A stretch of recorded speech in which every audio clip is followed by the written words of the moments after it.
السلام علیکم ورحمۃ اللہ وبرکاتہ۔ بسم اللہ الرحمن الرحیم۔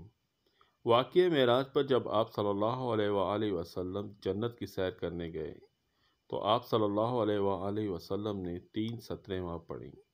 وہ کون سی تھیں؟ اس کے بارے میں حضرت انس رضی اللہ تعالی عنہ سے روایت ہے کہ رسول اللہ صلی اللہ علیہ وآلہ وسلم نے فرمایا، جب میں جنت میں داخل ہوا تو میں نے جنت کے دونوں اطراف 3 سطریں سونے کے پانی سے لکھی ہوئی دیکھیں۔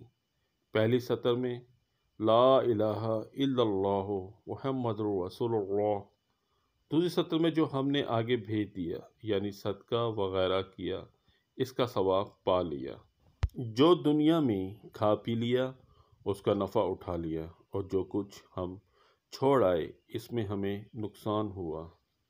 تیسری سطر امت تو بڑی گناہ گار ہے لیکن رب کریم بڑا بخشنے والا ہے۔ سبحان اللہ۔